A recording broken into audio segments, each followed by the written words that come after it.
Du weißt, dass ich das nicht lustig finde.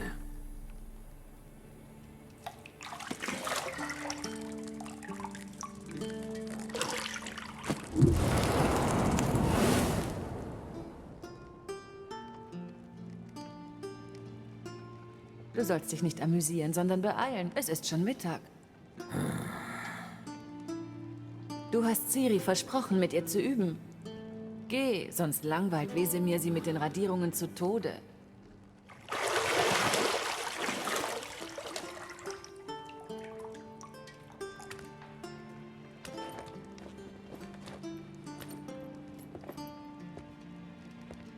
Na dann, bis später. Bis später.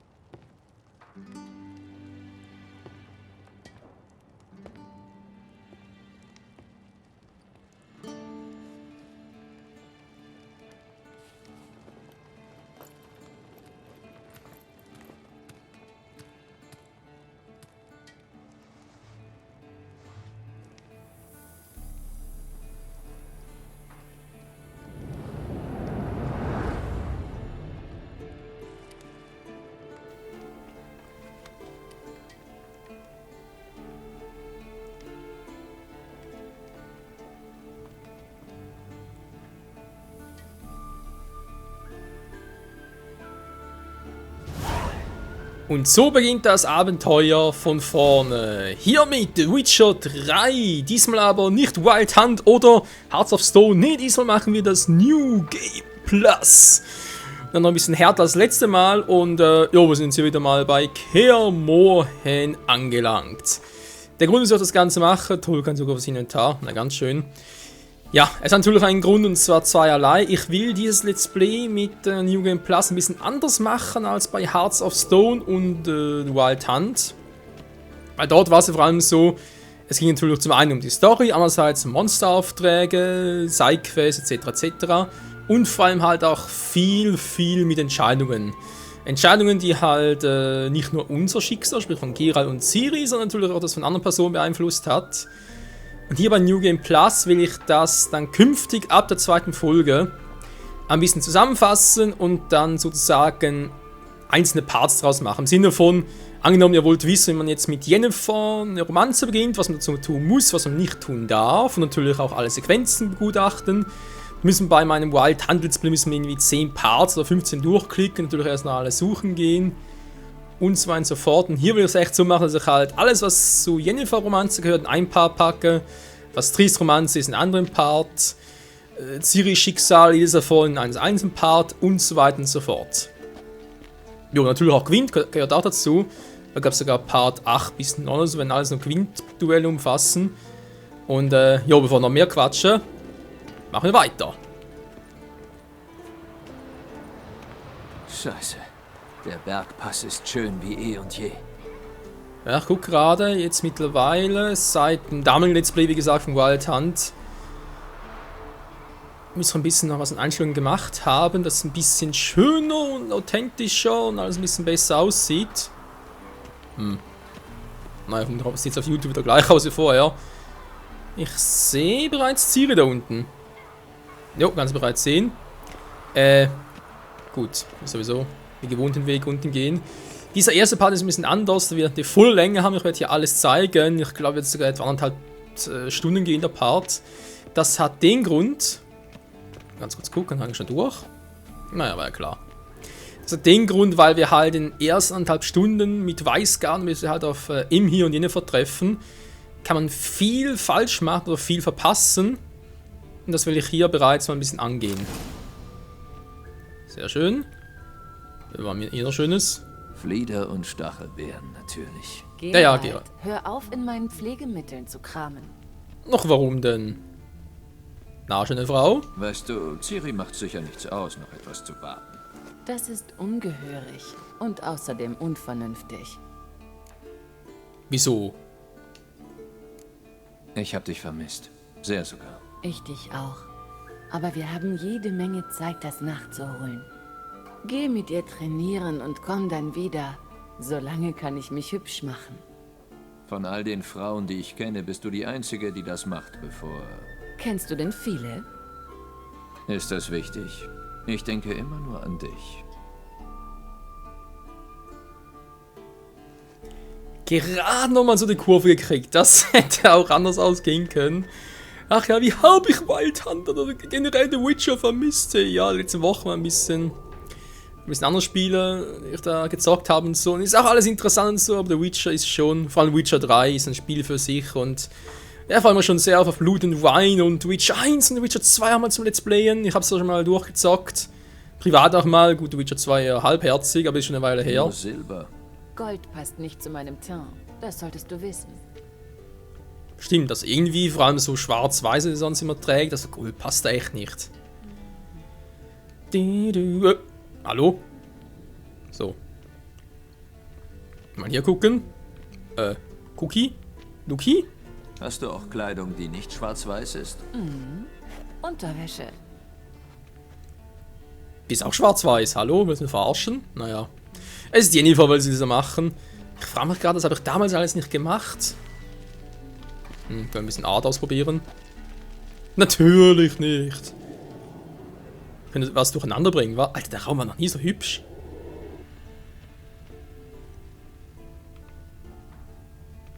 Tja, kaum ist eine Frau da, schon ist alles natürlich viel besser aufgeräumt und eingerichtet. Du hast keinen Saft mehr. Ich weiß. Du könntest mir nach den Übungen noch welchen besorgen. Natürlich, Gerald macht es gerne. Wollte gerade das Doofes sagen. Nee, Gerald macht ja alles für Jennifer. Das haben wir schon öfters gehört. So, open the door, please. Ja, es wird also so aussehen, ich werde das Spiel nochmal privat komplett durchzocken. Also heißt nochmal, ich habe, ja, doch, habe ich auch damals durchgezockt.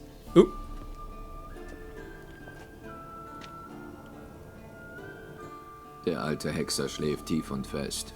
Natürlich verschwand Ciri irgendwohin.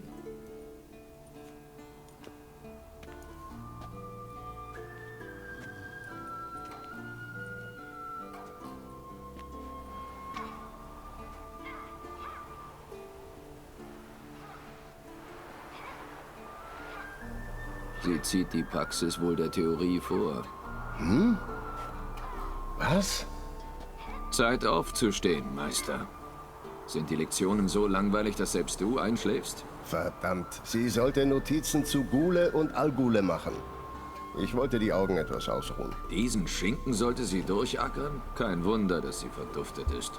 Jan von Brugge ist reizlos, aber verlässlich. Nicht so wie dieser Quatsch, der heutzutage gedruckt wird. Sie trainiert mit den Pendeln, nicht? Wie oft muss ich ihr das noch sagen? Nicht alleine üben. Das bestärkt nur die Fehler. Bring unser Fräulein in den unteren Burghof. Sie will üben? Das kann sie haben. Wie du willst, Wesemir, wie du willst. Sei nicht wütend auf sie. Warum nicht zum Teufel? Dieses Küken weigert sich zu tun, was man ihm sagt. Das magst du doch an ihr. Gut, es ist wohl teilweise meine Schuld. Aber damit muss Schluss sein. Sofort. Man darf das Monster-Töten nicht auf die leichte Schulter nehmen. Ciri muss das begreifen, wenn sie eine von uns werden will. Wir sehen uns unten. Natürlich, Onkel Wesemir, natürlich.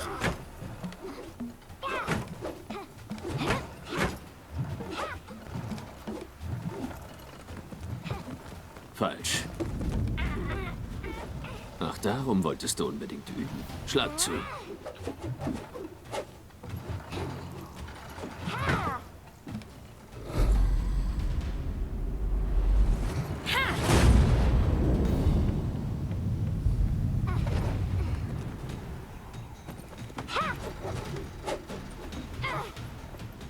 Du bist nicht im Zirkus. Pirouette. Falsch. Beinarbeit. Genug. Runter. Mit Salto? Was glaubst du wohl? Na gut. Augenbinde ab. Du hast noch was vor dir. Deine Reflexe sind immer noch langsam. Für einen Hexer vielleicht. Meinst du, dass Ertrunkene und Striegen Rücksicht darauf nehmen, dass du nicht mutiert bist? Wobei ich an deiner Stelle mehr Angst vor Wesemir hätte als vor jeder Striege. Ihm nicht zu gehorchen, ist unklug. Ja schon, aber das Buch war furchtbar langweilig. Ich weiß. Und du weißt, dass das keine Entschuldigung ist. Tut mir leid. Kommt nicht wieder vor. Eine Entschuldigung reicht nicht. Du wirst Ghule und Al-Ghule komplett lesen, mit allen Anhängen. Bitte nicht. Lieber misst sich die Stelle aus. Ende der Diskussion. Na los, wir üben unten mit den anderen. Rennen wir über die Mauern? Diesmal nicht. Glaub mir, du solltest Wesemir nicht warten lassen.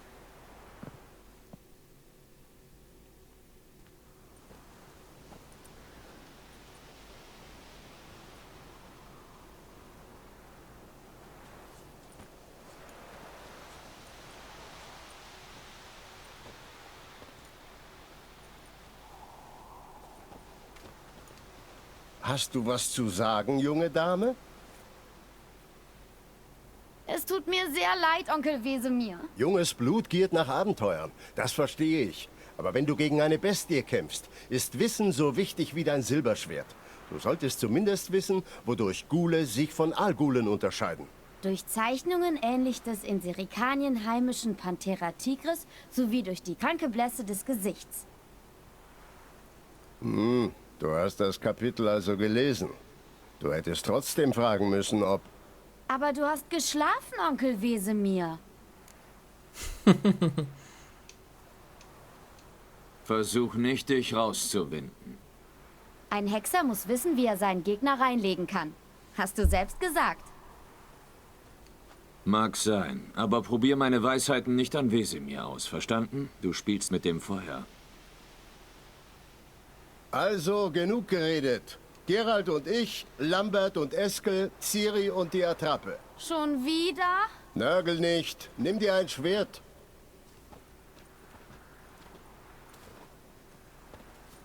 Was meinst du? Sollen wir erst die Grundlagen durchgehen oder gleich mit dem Freistiltraining anfangen? Legen wir mit dem Freistiltraining los. Wozu nochmal die Grundlagen durchkauen? Weise Wort. Immerhin ist ein New Game Plus, wir kennen bereits alles.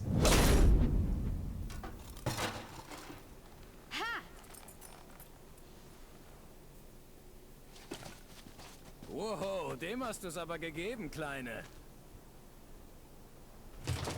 Ciri, komm jetzt runter. Der kleine Satansbraten. Sobald sie zurück ist, darf sie alle Schwerter in Kaer Morhen polieren. Hast du den Helm?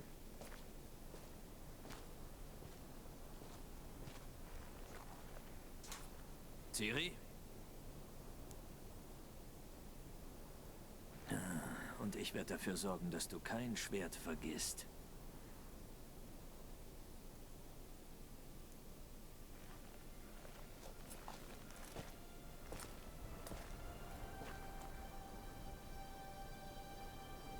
Was du...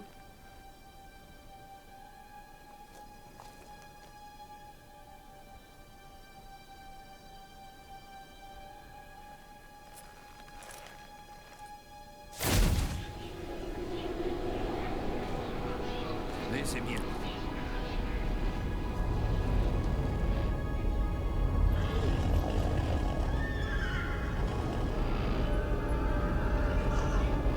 Darauf habe ich gewartet. Und auf dich, Wascherwolf. Nein!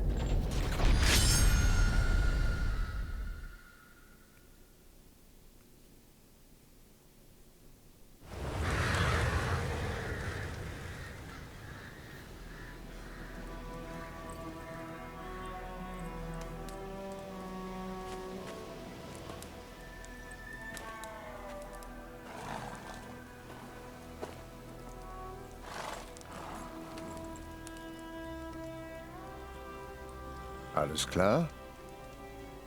Mhm. Ein Albtraum. Was für einer?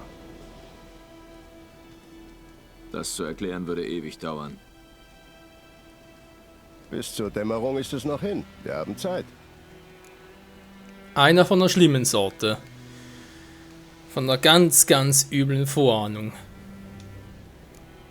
Er begann im Gästezimmer in Kaer Morhen. Ich entspannte mich in der Wanne und neben mir war... Triss? Yennefer. Seltsam nicht. Sie war nie da. Mein Traum wirkte aber ganz echt. Hat sie wegen irgendwas herumgenörgelt? Wirklich lebensecht. Wir finden sie schon. Hoffen wir's. Im Traum ging ich los und suchte Ciri. Wir übten. Das waren noch Zeiten. Kleine Teufelin. Ich habe Kinder ausgebildet, die schneller und stärker waren. Aber keins hatte ihren Charakter. Er ist nicht gut ausgegangen, oder? Dein Traum. Nein, die wilde Jagd tauchte auf und griff Ciri an. Ich konnte mich nicht rühren, stand da wie angewurzelt. Es war nur ein Traum. Oder eine Vorahnung. Denn Geralt, wie wir wissen, hatte schon genug solcher Träume. Nicht nur in Spielen, sondern auch in den Büchern, die eigentlich fast immer, naja, der Wahrheit entsprachen. Zumindest ein Teil. Es dämmert bald. Brechen wir auf. Warte. Zeig mir den Brief von Yennefer. Vielleicht habe ich da einen Hinweis übersehen. Du hast nichts übersehen. Wir sollten uns in Weidendorf treffen. Das hat sie geschrieben. Inzwischen hat die eine oder andere Armee das Dorf niedergebrannt. Uns bleibt nur ihrer Spur zu folgen. Also... Hör kurz auf zu reden und gib mir den Brief. Was sagt man dazu? Er riecht wirklich nach Flieder und Stachelbeeren. Du wolltest ihn lesen, nicht beschnüffeln. Wir müssen uns sehen. Bald. Weidendorf bei Vizima. Keine weiteren Hinweise. Was ist das für ein PS? Ich habe das Einhorn noch? Naja, das ist Privatnatur. Eine Privatsache. Eine sehr private. Aha, verstehe. Glaube ich jedenfalls. Vielleicht nicht ganz. Und das wird wohl das Beste sein. Zurück zum Thema. Wie viel Vorsprung mag Yennefer haben? 2, 3 Tage. Die Spur ist frisch. Aber sie führt wohl zur Hauptstraße. Da wäre sie schwer auszumachen.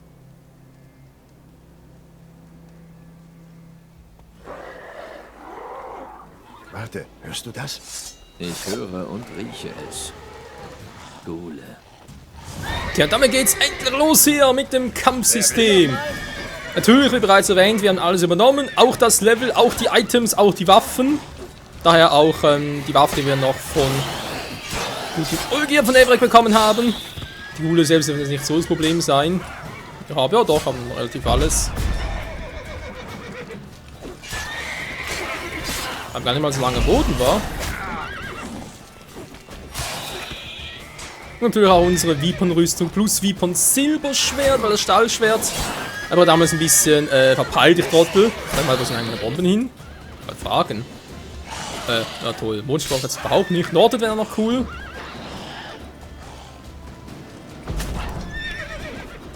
Ich will eigentlich eher noch ein... Ja, komm schon. Klappt sie noch? Nö. Wow. Wenn man plötzlich ausschlägt. Das ist Wissen ist fair, weiß gar nicht. Egal, down ist es. Wenn Armeen durchziehen, folgen ihnen Nekrophage. Gehen wir, bevor noch mehr auftauchen. Gute Idee. Wir rufen wahrscheinlich Plötze. Geht das hier gar nicht? Habe ich dir von dem Zauberer erzählt, der ständig davon geredet hat, wie nützlich sie doch sind? Weil man aus ihrem Blut Tränke brauen kann? Nein, weil sie Leichen fressen und damit Epidemien verhindern. Wusste er, dass sie auch lebendige Menschen fressen? Nein, er war bestürzt. Es widersprach seiner Theorie. Ach ja, diese Theoretiker. Der Krieg läuft nicht gerade zu unserem Vorteil. Haben wir denn eine Seite? Die nördlichen Königreiche. Radowitzreich meinst du? Temerien und Edirn gibt es nicht mehr. Radovid hat versprochen, die alten Grenzen wiederherzustellen, sobald er den Krieg gewonnen hat. Und das glaubst du? Irgendwas muss man glauben. Das hält einen aufrecht. Radovid zu glauben ist gleichbedeutend mit dem Untergang, ganz ehrlich. Ach ja, Temerien, Edirn. Naja, Witcher 2 eben.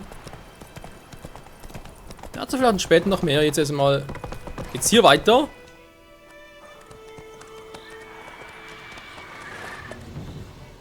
Gehen wir? Hilfe! Hilfe!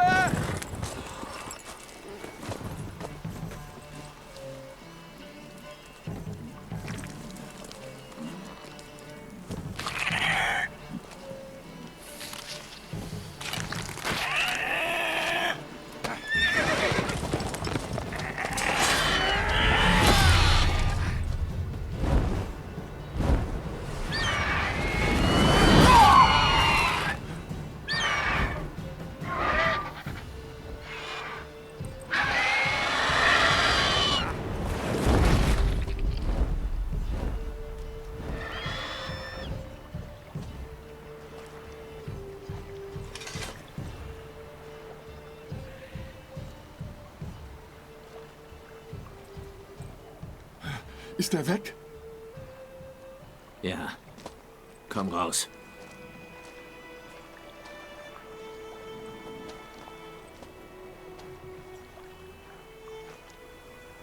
Gott, das war knapp. Ich dachte schon, ich ende wie mein Pferd. Wenn du Glück gehabt hättest. Dein Pferd ist sofort gestorben. Aber Greife spielen gerne mit ihrer Beute. Fressen sie bei lebendigem Leibe auf. Aha. Ihr wollt wohl eine Belohnung haben, nehme ich an. Diesmal sage ich mal ja. Ein paar Kronen können wir immer gebrauchen. Bin leider gerade schlecht bei Kasse. Die Nilfgaard da haben meinen Besitz beschlagnahmt. Und jetzt dies. Hier.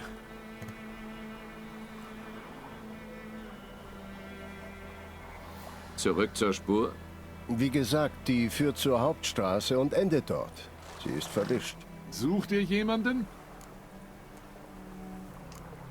Wäre ein bisschen unhöflich. Ja, eine Frau, mittelgroß, lange schwarze Haare. Hast du so jemanden gesehen? Nein, aber hier in Weißgarten gibt es eine Herberge, die einzige weit und breit. Da kommen viele Reisende durch. Vielleicht erfahrt ihr etwas. Keine schlechte Idee. Zumal diese Wunde gereinigt werden muss. Pah, kaum ein Kratzer. Aber ein Schnaps wäre jetzt recht. Schön kühl. Direkt aus dem Keller. Gehen wir. Natürlich. So, plötzlich ist er da. Ich blick gerade nochmal. Ah doch, klappt noch. Gut. Ein bisschen verwirrt, weil ich einen neuen Controller habe jetzt zum Zocken. Und bei dem sind dann Tasten ein bisschen anders angeordnet. Da liegt zwar gut in der Hand und so, aber eben Tasten ein bisschen anders, deswegen wusste ich gar nicht mehr, wie es mit dem Rufen ist. Aber klappt ja. Also, Ups, Entschuldigung. ein Greif so nah am Dorf? Seltsam. Das habe ich auch gedacht. Im Wald oder in den Bergen, klar. Aber hier? Und auch noch bei der Hauptstraße? Vielleicht liegt es am Krieg. Alles voller Leichen, Blutgestank, verbranntes Fleisch. Das kann die Monster irre machen. Die Menschen auch. In Weißgarten müssen wir uns in Acht nehmen. Wir sollten verschwinden, sobald wir etwas erfahren haben. Gute Idee. Ja, hier in Weißgarten die erste Station. Oha, Blödsinn. Bezüglich gewinnt. Er hat gezappelt und geschrien. Bumm.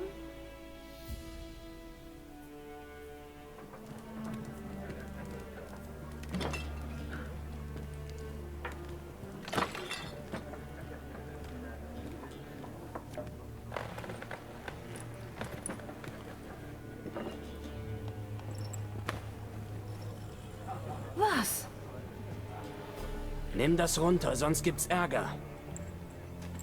Das ist ein Waffenrock. Die temerischen Lilien, die hängen da zurecht. Du bist nicht mehr in Temerien, Alter, sondern in Nilfgaard. Du kannst mich mal.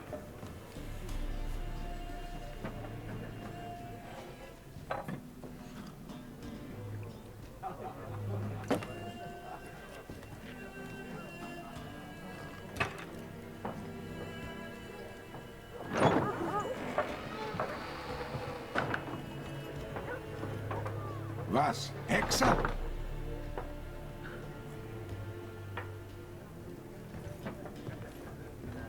Mit solchen Ungeziefermutanten trinke ich nicht.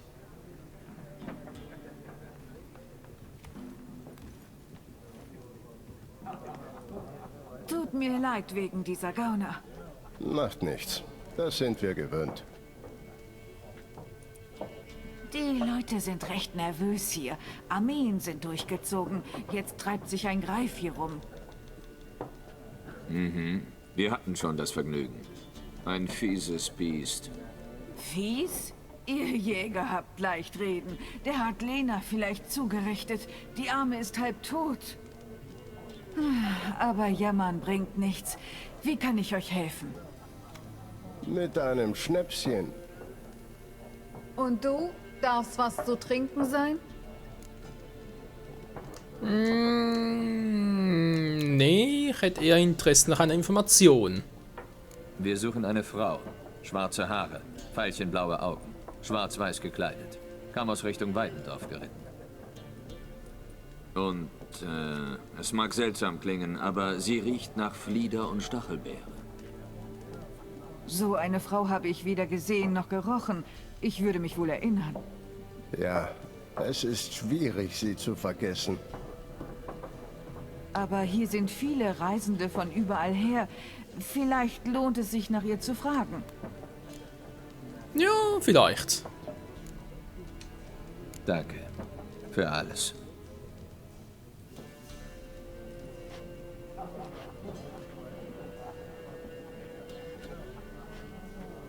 Meister Hexer! Wärt ihr gewillt, den Greif zu töten? Das Biest ist eine Landplage. Zuerst hat er nur Vieh gerissen, aber jetzt bevorzugt er Menschen. Wir trauen uns kaum noch raus. Wenn uns jemand bezahlt, sagen wir nicht nein.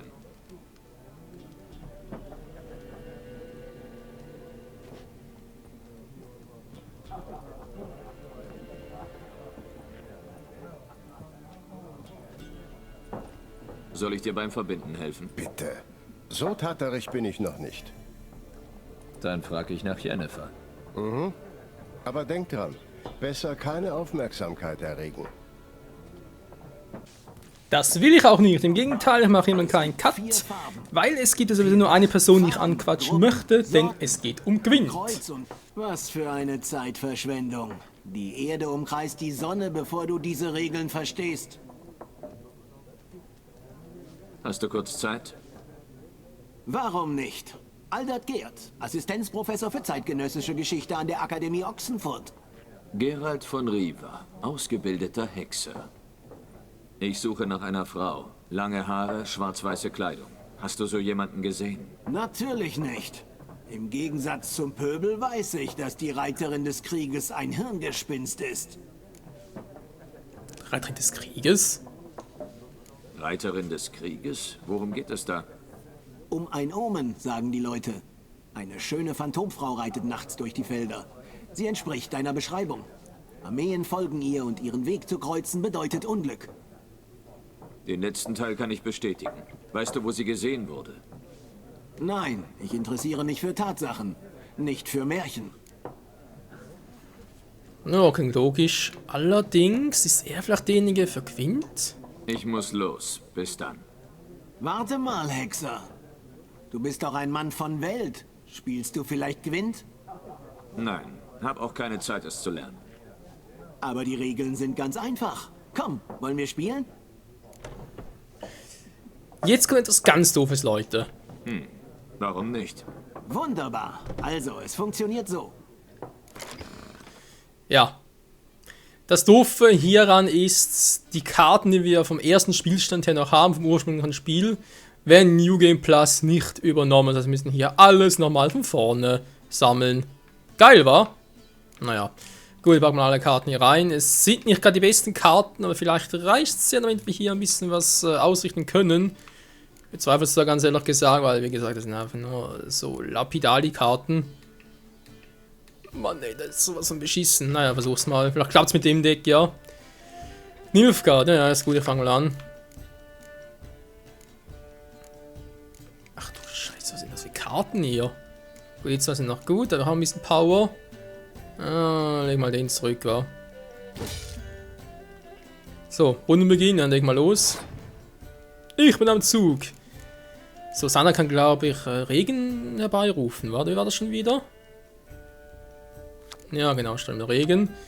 Bei mir war es extrem nicht Nebel auch bereits, in dem her, am ausspielen. Ja, Mann. Der Swirs, der wir Geswirs. Wow, die beiden Einer spielen. Ja, kommen jetzt weg.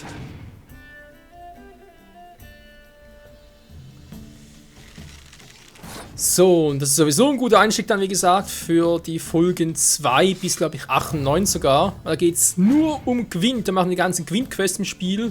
Sprich, zum Beispiel solche mit Gwent-Spiele gegen Wirte, Spiele in der Großstadt, gegen Freunde, das inoffizielle Turnier bei den Wegelboots, das große Gwent-Turnier überhaupt in Passiflora. Und natürlich bei Hearts of Stone noch, wenn wir nachholen. Ja, wird sicher geil. Der hat eine Karte mehr als wir, das gefällt mir überhaupt nicht. Die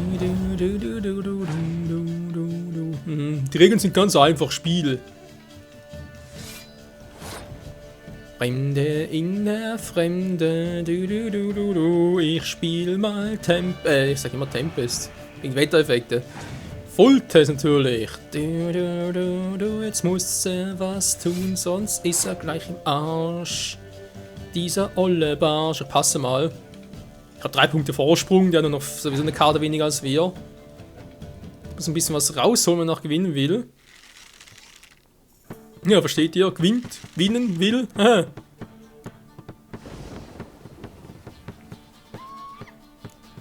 Alter, ist das mies gezockt von ihm. Aber also richtig schlecht.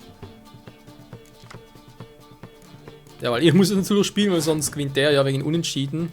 Der Fähigkeit von Nilfgaard, aber ist sowieso kein Problem, so. So schnell kann's gehen. Sieh an, du hast ein Händchen für dieses Spiel. Wenn du mal in Ochsenfurt bist und gegen einen echten Meister spielen willst, frag nach Stjepan. Er ist ein schlichter Tavernenwirt, aber Gewinn spielt er wie kein zweiter. Ich denke dran. Danke. Oh, ein guter Hinweis, weil die Quests machen sowieso. Ich glaube in Folge 3 oder 4. Keine Ahnung mehr, aber sie kommt noch. So. Sultan. Ich glaube sogar, das war sie, wa? Die seltene Karte, ich überlege gerade. Gewinn-Quests sammeln sie alle. Ups, Entschuldigung, muss er hier hin. Weil, ja, es ist Sultan, genau. Es ist wirklich so ein bisschen fies zwar, aber egal. Ups, Entschuldigung, ich wollte gerade was anderes machen. Komm schon, Sultan, mal ein bisschen näher und so. Gut, Sultan ist eine dieser neutralen Karten, was sieht man sehr gut. Zwerge würden sie für Freunde hängen lassen, sagt man. Bei Sultan stimmt das. Sultan Chivai, unser guter alter Kumpel. Ich glaube, das Bild ist noch aus Twitcher 2 vielleicht? Wegen Drachen meine ich jetzt halt. Ja, könnte sein. Auf alle Fälle, die Karte bekommen eben nur hier. Und der Typ ist hier nur am Anfang, wenn man halt später, nachdem man halt bereits Jennifer getroffen hat und auch mit M hier und so weiter mal zurückkehren würde, ist der Typ nicht mehr da. Und Sultan, soweit ich mich da informiert habe, ich hoffe, es stimmt auch, was ich gerade erzähle, kriegt man die Karte echt nur hier. Und falls doch, waren es dann nur per Zufallsprinzip, das ändere bei Philippe Eilhardt und so. Einfach ein paar Mal spielen und dann gewinnst sie vielleicht und diese vielleicht hasse ich ein bisschen. Deswegen war es gut, dass ich nochmal gezeigt habe. Jo. Ich suche eine Frau. Wie jeder. Nicht wie jeder und nicht irgendeine Frau. Meine riecht nach Flieder und Stachelbeeren und ist schwarz-weiß gekleidet. 2 Schnäpse. Der wird deine Stimmung heben. Gut, ich trinke was. Können wir zur Sache kommen? Hast du sie gesehen oder nicht? Jennifer von Wengerberg?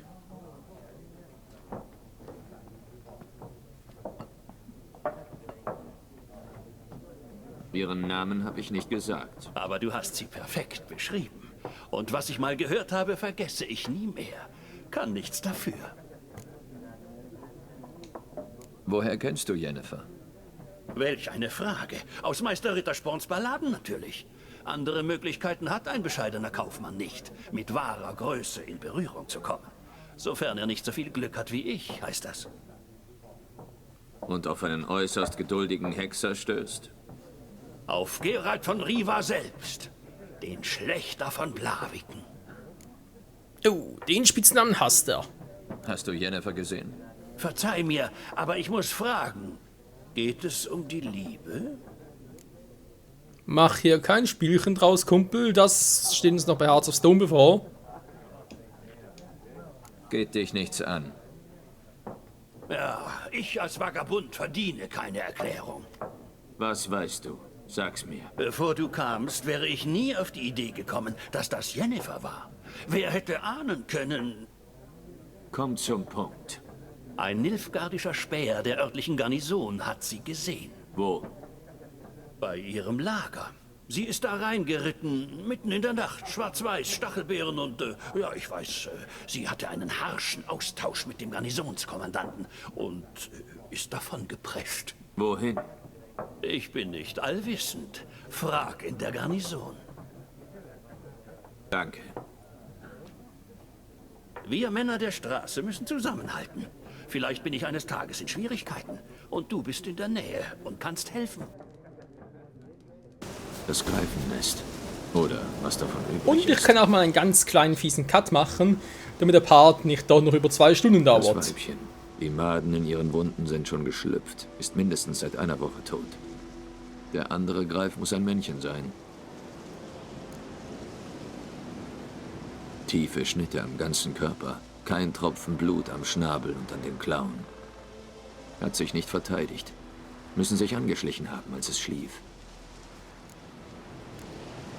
Abgenutzte Schnabelspitze, graues Haar im Fell, 10, 12 Jahre alt.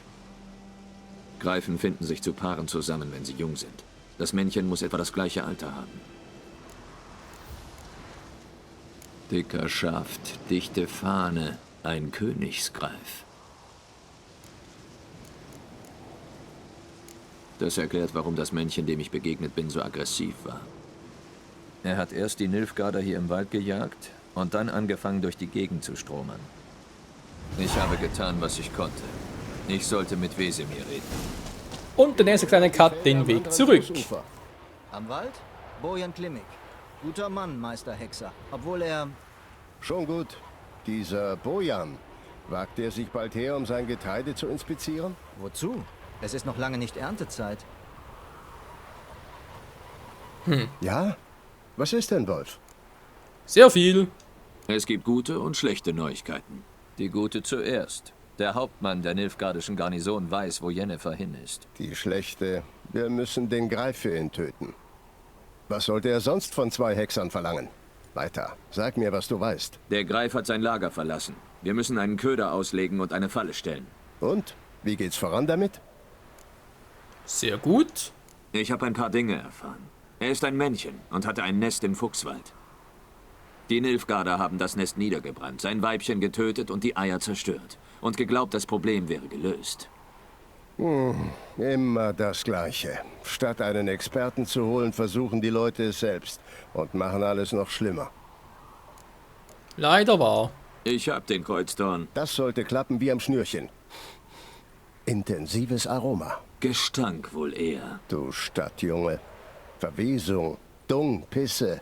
Das sind übliche Gerüche auf dem Land. Weißt du noch? Die Jagd auf den Zeugel in dieser Müllhalde in Dreiberg.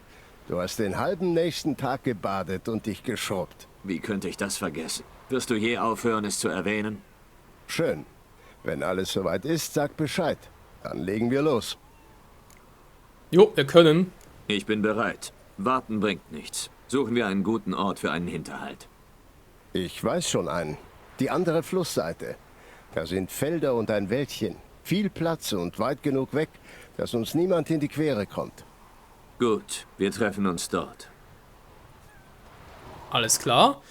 Dann vorne ganz kurz, weil es ein Greif und auch wenn wir natürlich Erfahrungen haben, alle Punkte und Items mitnehmen können, es ist halt trotzdem ein bisschen stärkeres Viech und es kann nicht schaden, dann noch ein bisschen was drauf zu packen und ja, ist natürlich auch so, über das, Moment mal ganz kurz, es ist doch, natürlich weiß ich das nicht mehr auswendig. Ah, ein Hybriden, okay. Natürlich ist auch so, dass halt Level jetzt hier ansteigen und halt New Game Plus zockt und deswegen lieber gut vorbereiten. Hybridenöl. Habe ich denn da welches? Oh, da war es schon. So, den Rest können wir mehr oder weniger lassen. Die Metritium-Bombe brauchen wir nicht. Drachentraum. Wenn sie nur explodiert. Chance, Verbrennungen zu wirken. Das ist eigentlich nie verkehrt. Ein bisschen einfrieren, verbrennen. Passt. Meine Großmutter hat mir von Schmiedejungen erzählt. Jo, wissen wir, für dein stolzes Alter bist du aber echt noch gut unterwegs. Nicht schlecht, Junge, nicht schlecht. So, mal gucken, ob das mit 1,5 Stunden, was ich so gedacht habe, in ein paar da hinkommt. Was hat denn der für den Weg? Oh, was ist da? Voll abgehängt, hey. Finde Wesen, wir hätten ja zusammen gehen können. Was macht er jetzt da? Sie hat die Hände waschen. Ein Fluss, goldene Getreidegarten, charmanter Ort. Ideal für einen Hinterhalt. Ich weiß, worauf ich achten muss. Und? Bereit? Fangen wir an. Der Wind steht gut, der Ködergeruch wird sich rasch verteilen. Jetzt müssen wir nur noch warten. Komm, wir verstecken uns im Schatten dieser Birken.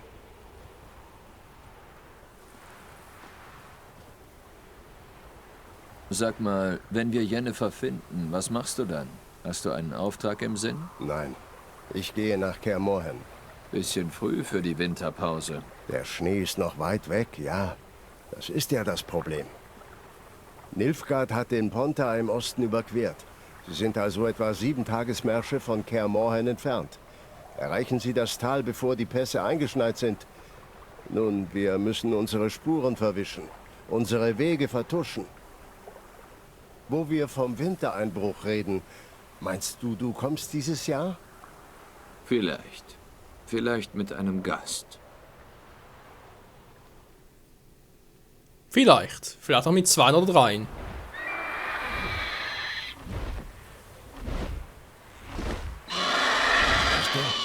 Er ist ganz nah.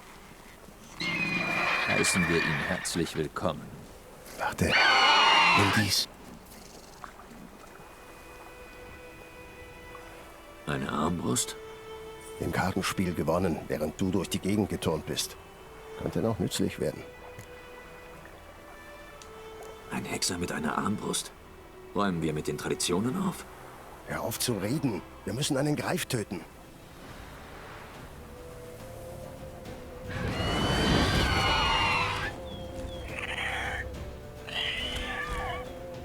Vorsicht! Und los geht's! Ich glaube nicht, dass Axi wirken könnte. Kannst du mal versuchen. Wow! Ups, das war gerade falsch.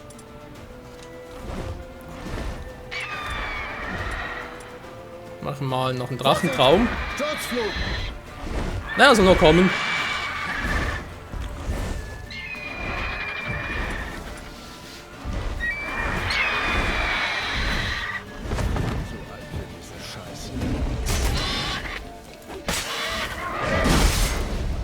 Einmal so geklappt war.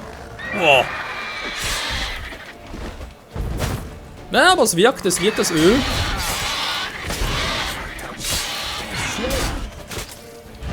Jo, da ist er leider.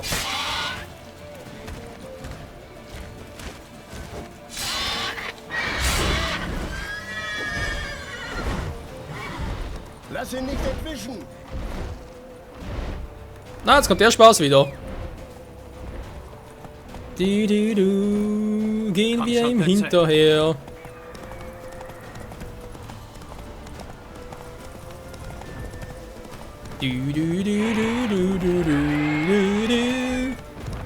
Lalalala, wow. Natürlich falsche Route und bleibt plötzlich mal hier. Schnapp mir das Viech allein. Ja, toll.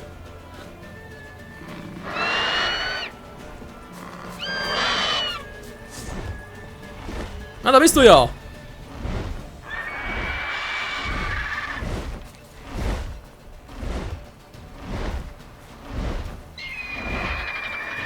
Jetzt echt noch die Armbrust ausrüsten.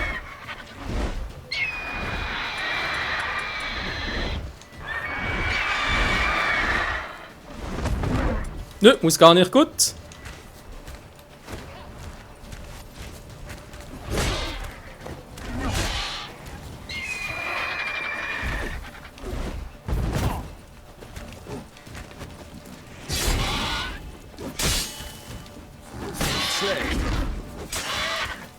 So, komm schon, noch ein paar Mal drauf.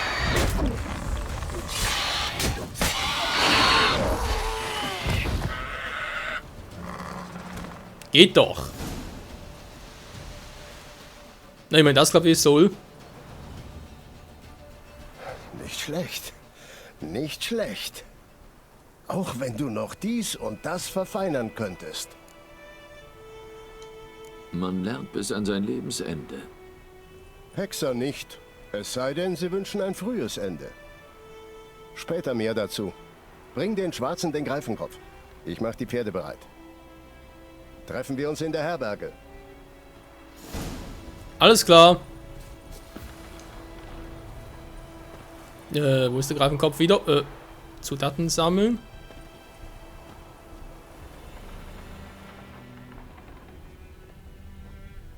Was? Ah, hier ist es. Natürlich 2 Meter vom eigentlichen Viech entfernt, aber hey, was soll's. Ja. Schneller. So, jetzt mal auf. Ja, wir haben eine gewisse Strecke vor uns, aber kann ich hier abkürzen.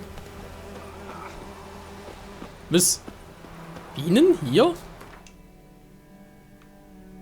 Crazy.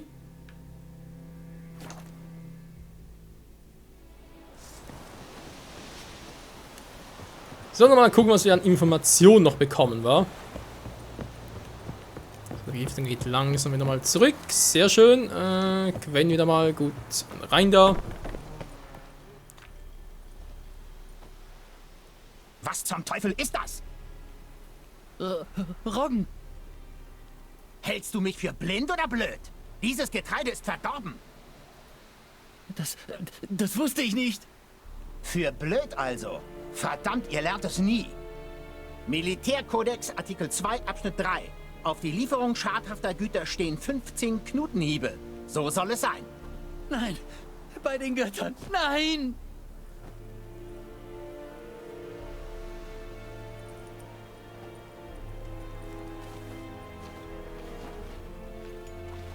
Was? Ich habe meinen Teil der Abmachung erfüllt. Wo ist Jennifer hin? Nach Vysima. Dann war sie die ganze Zeit nur eine Tagesreise entfernt. Vor meiner Nase. Das hättest du gleich sagen können. Ja, hätte ich. Aber dann hättest du den Greifen nicht getötet. Wie du mir. Halt! Wir sind noch nicht fertig. Dieses Gold gehört dir. Damit du nicht sagst, du wärst unzureichend entlohnt worden.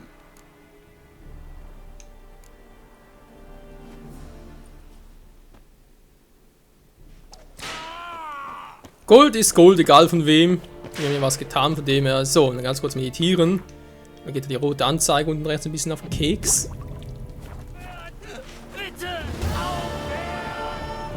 Die Bestie von Weißgarten. Bereite ich mit Jennifer, mit Wesemir natürlich auf den Ausbruch aus Weißgarten vor. Nein, stimmt nicht, aber trotzdem kommt natürlich der Satz immer wieder. So, die Karte haben wir. Wir sind also hier in Weißgarten fertig. Und jetzt können wir natürlich noch ein bisschen was in Vysima selbst tun. Was eben halt für künftige Ereignisse halt noch wichtig ist.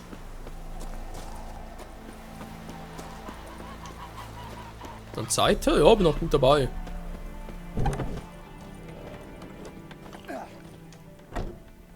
Jennifer ist in Wüsima. Da wohnen ein paar Freunde und... Stimmt was nicht? Sieh dich um. Es braut sich was zusammen. Zeit, dass wir aufbrechen. Mhm. Ich kaufe etwas Proviant, dann brechen wir auf. Geralt, wir sollten uns haushalten. Nur dieses eine Mal.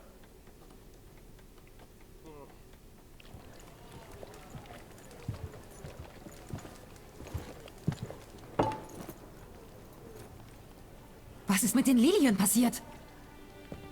Abgehängt. Abgehängt? Für eine goldene Sonne? Ich kann keine temerischen Farben zeigen. Sie brennen sonst die Taverne nieder. Vielleicht stimmt es, was man sagt, dass du die Kaiserlichen magst, dass du Nilfgaards Hure bist. Ich lass das durchgehen, Litka. Ich weiß, du bist außer dir vor Leid. Nichts weißt du. Sie haben meine Schwester aus dem Kloster gezerrt und aufgehängt. Haben gesagt, Nilfgaard sei kein Ort für Aberglaube, dass sie keine Götter fürchteten. Und du? Fürchtest du die Götter? Ohne Anni wäre dein Kind an seiner Nabelschnur erstickt. Du schuldest deinen Sohn der Hilfe meiner Schwester. Und du fürchtest den Zorn der Götter nicht? Hörst du nicht, du Fotze?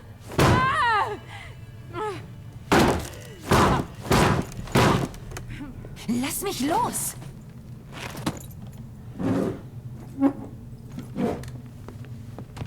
Erkennt ihr dieses Medaillon? Ihr wisst, was es heißt. Zurück! Alles klar? Hexer sollen angeblich unsere Kinder Stimmt stehlen. das? Was hat der Kaiser euch Mutanten versprochen? Ein eigenes Land, wie einst den Elfen? Raus hier, allesamt! Wir gehen nirgendwo hin. Ihr ebenfalls nicht.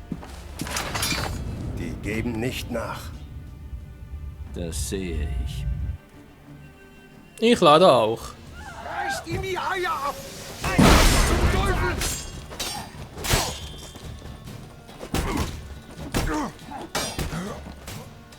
Boah, ich will gerade...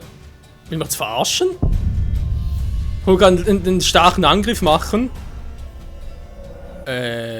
Jo. Gut, warum nicht? Aber seht ihr mal, wie schnell das geht auf dem zweithöchsten Schwierigkeitsgrad hier. Mir! Wie ein Mann! Was zum Teufel? Zauberei! Nee, klappt nicht. Ich frage mich gerade, wie habe ich jetzt so viel Schaden gekriegt? Ja. Und wie habe ich jetzt durch diesen einen... Der hat eigentlich einen viel stärkeren Angriff. Er hat doch gekontert! Da ist eh aber auch nichts da. Ja, was wollte ich gerade sagen? Genau, ein Schwert. Eigentlich dachte ich, könnte so einen ähnlichen Angriff machen, wie es... Wer es sonst gemacht hat.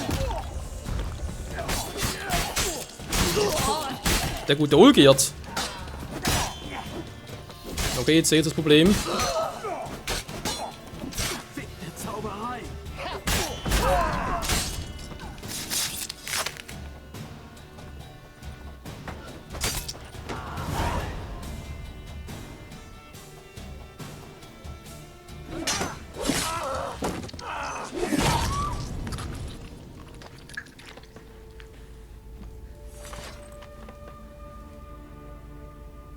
Schon gut. Es ist vorbei.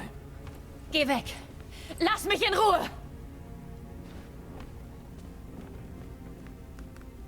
Sein Gesicht! Götter, erbarmt euch! Verschwindet und kommt nie wieder.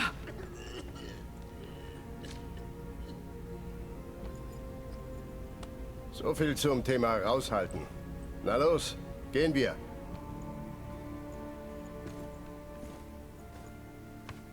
Tja, Künstlerpech. Die Schlägerei haben wir nicht angefangen.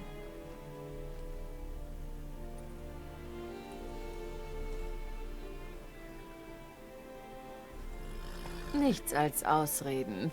Du hast dich kein bisschen verändert. Yen? Wie? Ich hörte von einem Hexer in Weißgarten. Ich wusste, dass du das bist und mich suchst. Ich hätte warten können, bis du mich findest. Aber du kennst mich. Geduld war nie meine Stärke. Es ist schön, dich zu sehen, Geralt. Ich würde dich sogar umarmen, wenn du nicht so blutbeschmiert wärst. Tut mir leid. Ich habe nicht mit dir gerechnet. Um ehrlich zu sein, so habe ich mir unser Wiedersehen nicht vorgestellt. Wie denn sonst? Er hätte keine nilfgaardische Eskorte erwartet. Versteh mich nicht falsch, Yennefer. Ich bin froh, dich zu sehen, aber ich finde, du bist uns eine Erklärung schuldig. Die sollt ihr kriegen. In Vizima. Macht die Pferde bereit. Hier können wir reden.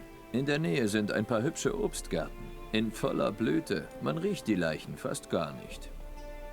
Verlockender Vorschlag. Leider muss ich ablehnen. In Vizima erwartet dich nämlich jemand, der nicht gerne wartet. Kaiser Emhyr war Emreis. Oder für die Vertrauteren die weiße Flamme, die auf den Grabhügeln der Feinde tanzt.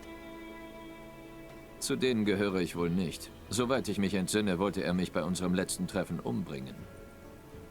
Tja, jetzt will er dir ein Angebot machen.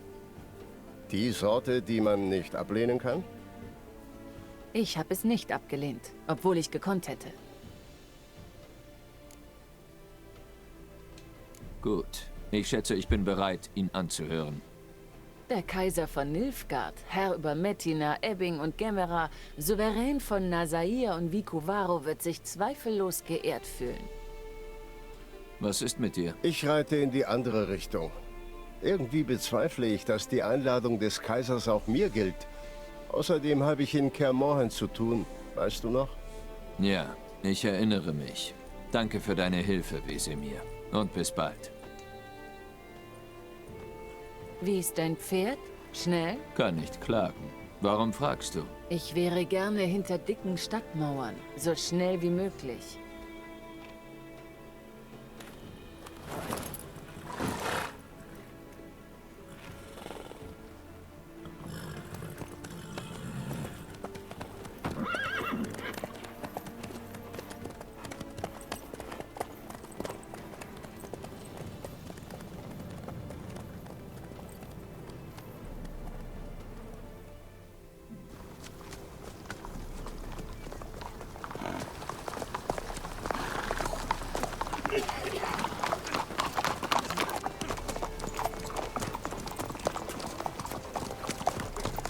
Weißt du, ich habe neulich von dir geträumt.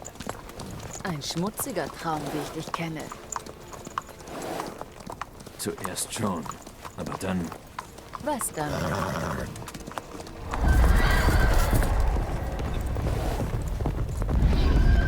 Los jetzt!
Das muss reichen.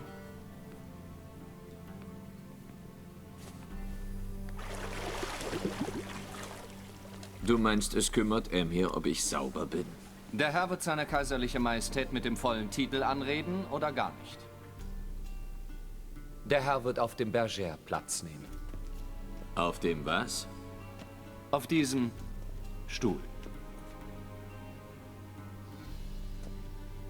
Cledwin, bitte rasiere den Herrn. Koteletten einen Finger breit.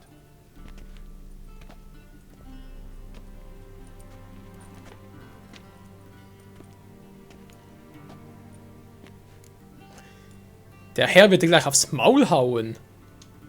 Was ist an meinem Bart auszusetzen? Ich fand immer, dass er zu meiner Würde beiträgt. Tut er auch. Doch der Eleganz ist er abträglich. In Nilfgaard gelten Bärte als unansehnlich. Vor allem, wenn sie voller Läuse sind. Ich war eine Weile unterwegs. Gut. Tu, was du tun musst. Kopf zurücklehnen bitte und stillhalten.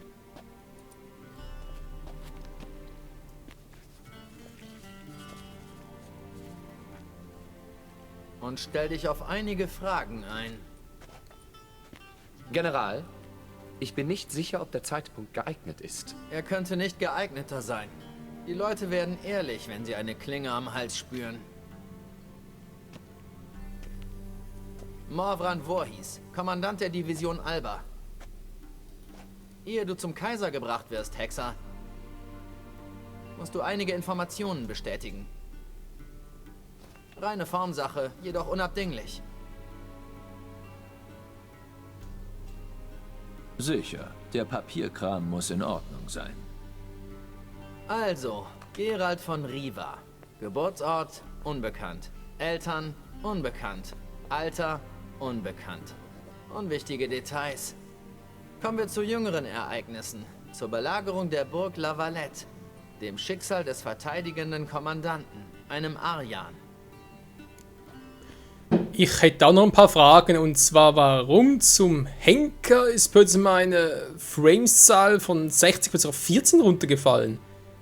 Dafür hat man das im Video gesehen, plötzlich so, der Text ging hier, also sprich Audio ganz normal vorzu, aber bildmäßig wird so, dann immer noch weiter gequatscht, obwohl der Text selbst schon wieder weg war. Gut, kommen wir also zu den wichtigen Entscheidungen. Das passiert, wenn man zum Beispiel hier eben wenn man ein neues Spiel beginnt, sagt, ja, okay, nicht nur neues Spiel Plus, sondern auch Spielstand aus The Witcher 2 soll man emulieren, beziehungsweise halt simulieren. Ja, das hat so seine Gründe, die wohl auch wichtig sind. Und zwar vor allem deswegen, weil die Fragen, die er uns jetzt stellt, hat Einfluss darauf, was wir im Spiel alles machen können. Das klingt jetzt komplizierter, als es wirklich ist, weil, ganz ehrlich, im Prinzip gibt es vor allem zwei Elemente für die Story noch entscheidend sind. Hier Punkt Nummer 1, entweder ich habe Aryan bei der Belagerung getötet, das hat zu ergehen, oder ich habe ihn verschont, der ist entkommen. Das triggert lediglich ein Gespräch bei seiner Mutter während des Spiels und bezieht sich auf Witcher 2 und wenn ich das jetzt erklären würde, würde es erst zu lange dauern und zweitens, müsste halt die Szene bei The Witcher 2 gar nicht mehr zocken. Also es ist schon aussagekräftig, wenn man die Szene halt sieht, anstatt dass ich jetzt die hier erzähle. Deswegen tut das jetzt hier zum Spielverlauf von The Witcher 3 nichts zur Sache. Wie gesagt, es ist nur irgendein Gespräch, das getriggert wird. Wir werden dann beim Let's Play von The Witcher 2 Assassins of Kings noch näher drauf eingehen. Version, der ist entkommen. Ja, das ist eigentlich das, was ich vermutlich auch im Let's Play da machen werde. Wir haben auf gegnerischen Seiten gekämpft, das stimmt. Dann landeten wir im gleichen Kerker. Aryan ist entkommen und dabei hat er die Burg in Brand gesetzt. Ah, so hat das Feuer angefangen. Unsere Berichte haben den Drachen dafür verantwortlich gemacht. Weiter im Text. Du hast dann Zuflucht im hübschen Flotsam gefunden und dich von dort aus nach Wergen begeben. Die Frage ist, wie? Die Frage ist schon wesentlich interessanter, jedoch ändert es im Spielverlauf auch nicht viel. Weil ganz ehrlich, werden Roche natürlich noch treffen, er hat ja auch mit der Schlacht von Kaer Morhen zu tun. Iorveth hingegen weniger, der spielt hier überhaupt keine Rolle und ja, ich sag's mal so, es ist halt bei The Witcher 2, Assassins of Kings ist es so, dass man nach dem Prolog, ein bisschen vorgeschrittener, sagen wir so, nach etwa einem Viertel des Spiels kann man wählen, ob man mit Vern Roche arbeiten will oder mit Iorveth. Generell finde ich es jetzt mit Jorvet ein bisschen angenehmer. Also angenehm ist ein bisschen abwechslungsreich, weil wie gesagt, hat er mit den Square Tail zu tun. Und während Rauschend sowas eher ein bisschen langweilig. Ich würde sagen, wenn wir jetzt das hier wählen, wäre ein Roche zu uns im Spielverlauf einfach ein bisschen, naja, nicht so herzlich, war. Aber trotzdem, auch wenn wir die Entscheidung wählen, müssten wir ihn trotzdem noch für die Schlacht von Kaer Morhen anwerben können. Also in dem her, auch hier spielt es keine große Rolle, weil ich es aber trotzdem in The Witcher 2 so machen werde, wähle ich jetzt hier trotzdem die zweite Antwort. Ich habe Flotzan mit Jorvet verlassen, dem Kommandanten einer Scoia'tael-Einheit. Ein Monsterschlechter und ein Menschenschlechter. Interessante Allianzen schmiedest du. Mir ist, als stünde die interessanteste noch bevor. Na los, nächste Frage, bevor mir der Bart nachwächst. Wenn das geschieht, rasieren wir dich nochmal. Also schön. Der berüchtigte Gipfel in Loc Muin. Du warst dort. Und hast dich schon wieder in die Angelegenheiten der Mächtigen eingemischt.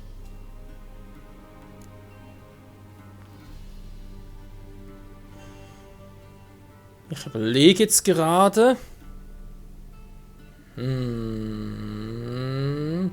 Was echt die Sequenz, die ich gerade so im Hinterkopf habe.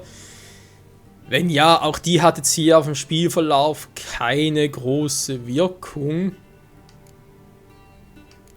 Weil Triss sowieso, sobald wir sie halt dann in Novigrad treffen, nicht unbedingt wieder so auf dem herzlichen Kurs ist, ein bisschen abstandmäßig und so. Also an einem Fluch zu befreien, ja, eigentlich würde beides stimmen, aber. Ja, bestimmt sogar beides. Weil wenn ich ja dann bei The Witcher 2 mit Jorvet reise und Saskia auf einem Fluch befreie, kann ich das ja noch tun. Oder. Aha, so! Nein, die meint natürlich die Sequenz. Oh gut, nee, dann darf ich nicht so viel verraten. Ich glaube, die hier ist interessant, die Sequenz. Durchaus nicht. Ich habe mich in persönliche Belange eingemischt und Jorvet geholfen, Saskia von einem Fluch zu befreien. Ja, und Radovid damit einen Grund für seine Hexenjagden geliefert. Glückwunsch. Nilfgaard hat unlängst einen Krieg begonnen. Ohne Anlass. Tu uns also einen Gefallen und lass das moralisieren. Der Herr möchte bitte still sitzen. Ich bin fast fertig. Das könnte mir schwerfallen, fürchte ich. Soweit ich weiß, hast du danach zugesehen, wie deine Freundin Sheila de Tankerville von einem defekten Megaskop zerrissen wurde. Jetzt wird es interessant, weil die ist wirklich wichtig. Und zwar, also wichtig, ja, nein, ich sag's mal so, ja, er hat's gerade gespoilert, vielen Dank auch, du Arsch. Ne, es geht echt darum, dass man jetzt hier halt entscheiden könnte, Sheila ist entkommen oder aber sie bekommen, was sie verdient hat. Im Prinzip stimmt das auch. Klar, wir kennen Sheila bereits im Let's Play von The Witcher 3 Wild Hunt, oder? Wir haben sie dort bereits gesehen, wie, naja, in einem, ich sage jetzt mal, fürchterlichen Zustand sie ist, wie ihm übel mitgespielt wurde. Natürlich, Radovid ist sowieso ein Arsch für sich, da müssen wir nicht weiter diskutieren.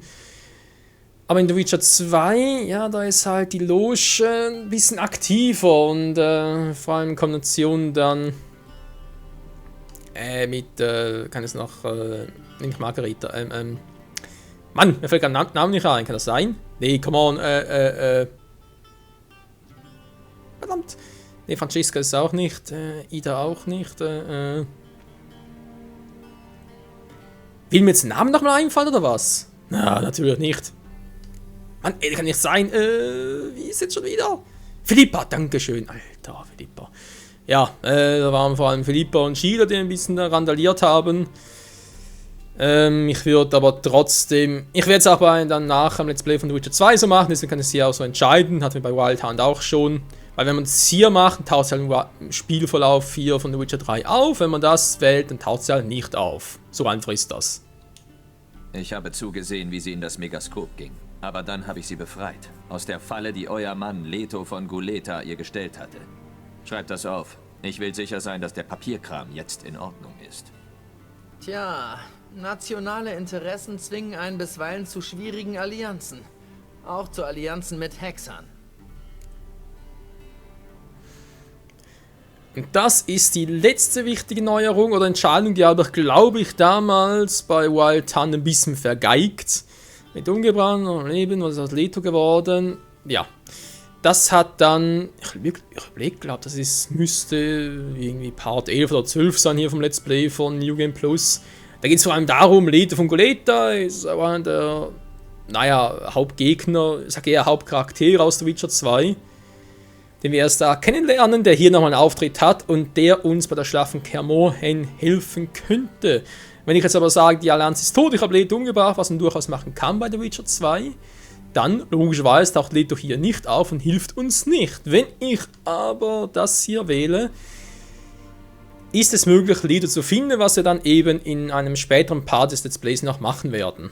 Die Allianz gibt es noch? Was macht Leto denn so? Ich hatte gehofft, dass du mir das sagen könntest. Ah, Leto versteckt sich also vor euch. Dazu muss er gute Gründe haben. Ist das auf Änderungen im nationalen Interesse zurückzuführen? Ich weiß nicht, wo er ist. Und wenn ich es wüsste, würde ich es euch nicht sagen. Klinge am Hals oder nicht. Ich glaube, das war alles. Deine Unterschrift bitte, zur Bestätigung, dass du die ganze Wahrheit und nichts als die Wahrheit gesagt hast, bei Androhung von Kerker oder Tod und so weiter und so fort. Hier und hier. Da die Formalitäten geregelt sind, möchte ich den General bitten, den Raum zu verlassen. Wir wählen jetzt die Kleidung des Herrn aus. Die Angelegenheit ist wichtig, erfordert aber nicht die Unterstützung des Generals. Schade. Ich hätte euch beraten können. Bis dann, Geralt. Viel Glück bei der Audienz.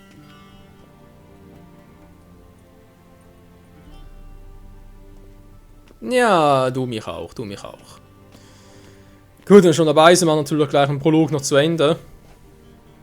Ich scheine eher auf eine Hochzeit vorbereitet zu werden. In dem Fall hätte ich einen Gehrock, einen Frack oder vielleicht einen Abendanzug für den Herrn vorbereitet. Der Herr wird vielmehr aus diesen Kleidungsstücken auswählen.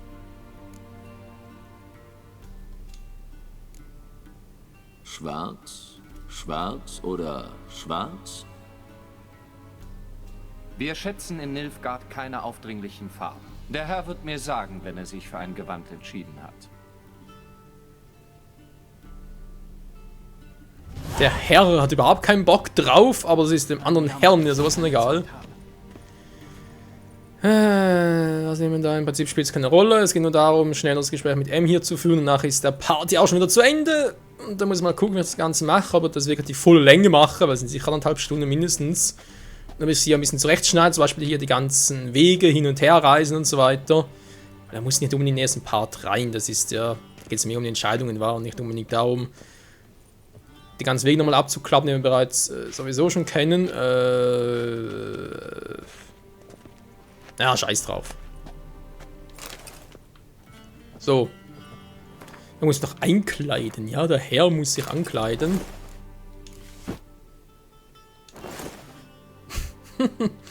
Das sieht auch ein bisschen doof aus. So, sind wir fertig. Wir hatten schon keine Handschuhe. Aber keine Schuhe an? Moment mal. Das geht so natürlich nicht ohne Schuhe. Also Stiefel, ja gut. Wie gefällt euch so, Herr Kämmerer? Schwarz steht dem Herrn. Stellt das Gewand den Herrn zufrieden? Ein beschlagenes Wams mit einem Schwert auf dem Rücken, das würde mich zufriedenstellen. Doch bist du in Nilfgaard? Ja. Ein Sprichwort. Also was jetzt? Nase pudern? Nicht nötig. Der Teint des Herrn ist hell genug. Der Herr wird vor dem Herrscher von Nord und Süd stehen. Ich muss mich vergewissern, dass er sich zu verneigen weiß. Er ist von Nord und Süd. Also noch hat er den Krieg nicht gewonnen. Ich bin kein Wildschwein, ich kann mich verneigen. Nein, der quatscht schon wieder. Ich bin doch kein Wildschwein. Ich weiß, wie man sich verneigt. Zeige er es mir bitte. Dies, Herr, ist die richtige Verneigung vor einer Hure an der Straßenecke. Nicht für den Kaiser von Nilfgaard. Wo ist der Unterschied? Sehe er her. Bein ausgestreckt, Hand flach, Kopf gebeugt, Kinn auf der Brust. Der Herr wird dies üben. Und dir dabei den Finger in die Nase stecken, oder was? Ja, das Bein nach vorn, linke Hand auf die Brust, Sein an die Seite, das ist eine schlechte. Mach mal linkes Bein nach vorn, wa?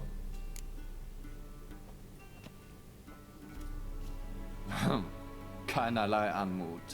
Doch wir haben gelernt, von Nordlingen weniger zu erwarten. Komme er mit mir. Oh, diese Arroganz, ey, von Nilfgaard, ganz ehrlich, ey. Könnt dem Typen sowas von... Aber egal. Der Herr wird nur dann reden, wenn er angesprochen wurde und dabei den richtigen Titel verwendet. Eure Erzmagnifizienz? Ich sehe, dass der Herr zum Scherzen aufgelegt ist. Ich fürchte bloß, dass der Kaiser diese Disposition nicht teilt. Eure Majestät reicht aus. Klar, deutlich und respektvoll ausgesprochen. Natürlich. Und die Temerischen Lilien. Das haben wir so schön alles hier.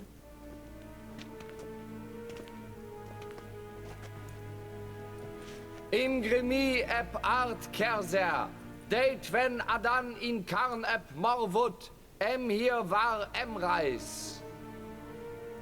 Verneigen. Nö. Hab ich damals gemacht, heute mache ich es nicht. Eure kaiserliche Majestät. Area eb to orde. Evelien namin vad gern vavort.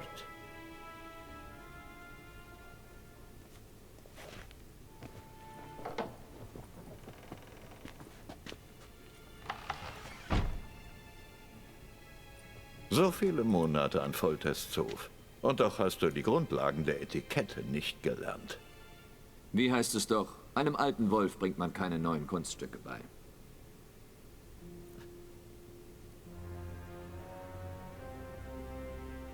Sicher habt ihr mich nicht rufen lassen, um über die guten alten Zeiten zu sprechen. Ruhe. Meine Tochter Cyrilla, sie ist zurück und in Gefahr. Die wilde Jagd ist hinter ihr her. Du wirst sie finden und zu mir bringen. Ja, das hängt von ihr ab. Also, naja, wir werden halt im Let's Play das natürlich auch zeigen, weil es hat ja mit dem Ende von Ciri zu tun. Wir erinnern uns, wir haben damals im Let's Play das wahre Ende gewählt und für Ciri selbst gibt es allerdings 3 verschiedene Enden und eins hat mit ihm zu tun. Das würden wir triggern, wenn wir halt sie zu ihm zurückbringen, aber trotzdem alles andere richtig machen. Dazu dann aber später noch mehr. Ja, warum nicht? Seid ihr sicher? Ciri ist gegangen. Weit, weit fort. Meinst du, ich würde dich mitten im Krieg herzitieren, um ein Gerücht zu diskutieren? Ich meine, dass jeder sich irren kann. Sogar ein Kaiser. Ich hatte vergessen, wie unverschämt du sein kannst. Ich habe keine Zeit, dich zu überzeugen und auch kein Interesse. Yennefer wird das tun. Nach der Audienz. Seit wann ist eigentlich Yennefer mit ihm? Ich meine, ich erinnere mich da eigentlich von beiden her nur an eine Szene, vor allem aus den Büchern und ganz ehrlich, die, naja gut, ja, ja doch, passt. Wie viele Männer habt ihr in der Armee? 20.000? 30? Warum also ich? Du weißt warum. Weil sie dir vertraut. Sie vertraut mir, richtig. Sagt mir also, warum ihr sie sucht. Ich bezweifle, dass es um all die verlorenen Jahre geht. Staatsräson, wie immer. Schluss mit dem Geplänkel. Du wirst auf jeden Fall zustimmen. Und sei es nur deswegen, weil ich dich bezahlen werde. Besser, als du üblicherweise bezahlt wirst. Sehr viel besser.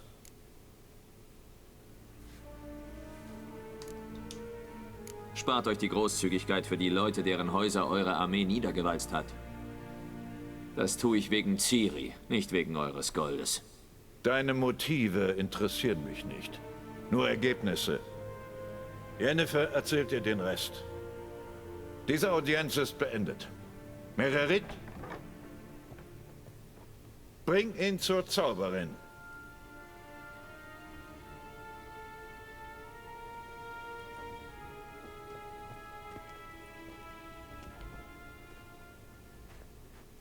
Das war ja ein nettes Gespräch. Hat der Herr nicht verstanden? Habe ich nicht deutlich gemacht, dass man sich vor dem Kaiser zu verneigen hat? Schon gut. Es ist nichts passiert. Dem Herrn nicht. Doch ich werde bestraft werden. Wie denn? Bleibe er nah und belästige er niemanden. Wir hatten genug Brüche der Etikette an einem Tag. Und es ist Nachmittag. Oh mein Gott, hey, jetzt tut doch nicht so, als wäre gerade die Welt untergegangen. Meine Fresse. Ich bin Hereward II., Prinz von Elanda. Das Nilfgaard sind sowas von... Ja. Beinahe schon gesagt, Peinloch, aber nee, einfach nur... Pingelig wie sonst was. Na, was soll's. Folge dem Kämmerer. Die will ja auch noch Quint sagen, aber ich glaube, hier gibt es keine besondere Karte. Nö, ich würde mich erinnern. Ja, du kannst mich auch mal. So. Emhirs Kämmerer. Langsam mal da, Herr Kämmerer. Ja, er soll mit Jens sprechen. Mal gucken, ob noch irgendetwas Spezielles hier getriggert wird. Ich glaube zwar nicht mehr, wenn ich mich richtig erinnere. Geralt, diese Tunika. Du siehst einfach umwerfend aus. Könnte ich sie bloß ausziehen. Unter anderen Umständen würde ich das als Vorschlag werten, den ich sogar wahrnehmen könnte, aber wir haben was zu tun. Verstehst du jetzt, warum ich an Emhirs Hof bin? Mhm. Und jetzt sitzen wir wohl im selben Boot. Ciri, ist sie wirklich wieder da? Oder irrt er sich vielleicht?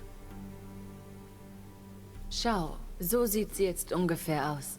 Jedenfalls unseren Agenten zufolge. Unsere kleine Hexerin ist eine junge Dame geworden. Ich vermisse irgendwie die Narbe. Das sind also schon unsere Agenten. Donnerwetter, du hast dich rasch arrangiert. Geralt, verdreh mir nicht die Worte im Mund. Ich weiß, wer Emhyr ist. Er hat diesen Krieg und das Blutvergießen begonnen. Er hat meine Freunde umbringen lassen. Aber ich habe keine andere Wahl, also bitte, streiten wir nicht über das Für und Wider, sondern finden wir Ciri. In Ordnung? Gut, Emhyr sagt, die wilde Jagd sei hinter ihr her. Bis zu den Ereignissen gestern hätte ich das kaum geglaubt. Wie haben sie uns aufgespürt? Wegen mir. Weißt du, ich habe Monate damit verbracht, nach Ciri zu suchen. Mit Ortungszaubern, Haruspitie, Geomantie, einfach mit allem. Ich wusste, dass die wilde Jagd es merken und mich sogar finden könnte. Aber ich dachte, ich hätte sie getäuscht. Tja, du hast dich wohl geirrt. Ich habe seit einiger Zeit gespürt, dass sie mir auf den Fersen war.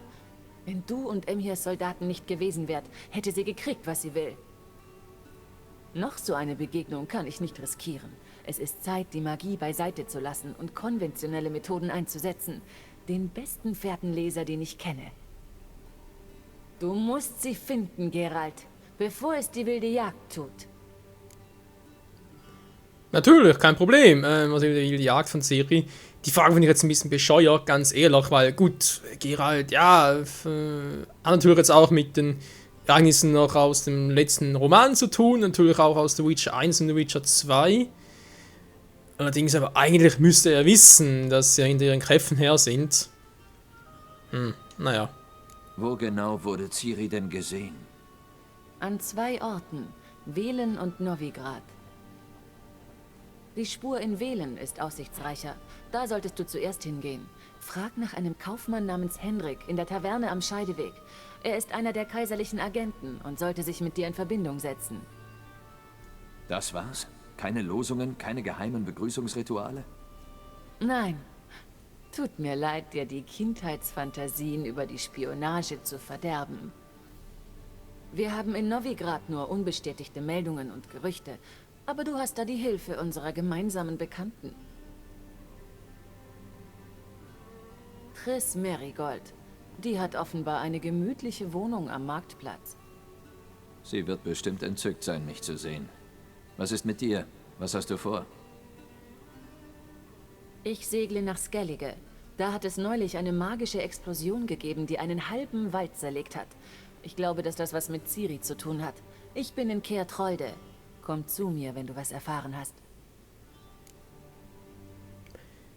Ich muss einfach mal so sagen, generell finde ich die Synchro hier bei The Witcher 3 wirklich ganz geil.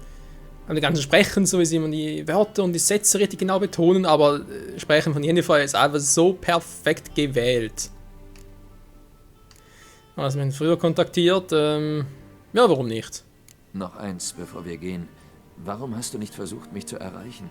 Hast du mich nicht gebraucht? Wolltest du mich gar nicht sehen? Ich wollte nichts verderben. Ich hörte, Triss und du wären ein tolles Paar. Yen, ich hatte das Gedächtnis verloren. Wirklich? Das ist deine Ausrede? Lassen wir das, ja? Es ist nicht, was du denkst. Es hat mir gezeigt, wie sehr ich dich liebe. Ich will sowas nicht hören. Nichts davon. Besser ist es, zumal ich mich im Verlauf dieses Let's Plays, ja gut, wie gesagt, wir werden natürlich alle zeigen, die Romanzen von Triss, Yennefer jeweils die kompletten und auch was passiert, wenn man sich halt auf beide einlässt. Aber vor allem für Blut und Wein noch wichtig vielleicht zu wissen, dass ich mich grundsätzlich diesmal für Yennefer entscheiden werde. Also gemäß Büchern und so und ja, irgendwie, wenn es jetzt halt, vor allem wie gesagt, jetzt habe ich halt die Bücher gelesen, Witcher 1 und Witcher 2 auch schon gezockt. Es passt einfach irgendwie, also ja, es ist schwierig, es ist echt schwierig. Jeder hat natürlich seinen Favoriten. Triss passt eigentlich auch perfekt zu ihm und, na, aber trotzdem, diesmal halt für Yennefer. Dann müssen wir uns wohl wieder trennen. Das gefällt mir nicht, aber ich verstehe es. Die Uhr tickt. Das tut sie. Warum teleportiere ich dich nicht nach Wählen, damit du sofort da bist? Kommt nicht in Frage. Ich reite, sobald ich mich umgezogen habe. Wie du willst. Oh, und du siehst in schwarzem Samt wirklich toll aus. Meinst du? Vielleicht kann ich mir eine Rüstung damit füttern lassen. Viel Glück, Yen. Dir auch. Und wenn du wissen willst, was in der Welt passiert ist, während du und Wesemir durch die Wildnis gestreift seid, rede mit Botschafter Var-Atre. Das ist er, da drüben. Geralt, ich weiß, dass Krieg herrscht und so weiter, aber bitte spiel nicht den Helden, ja? Geh einfach den Hinweisen nach und komm dann zu mir, gesund und munter. Ich werde auf dich warten.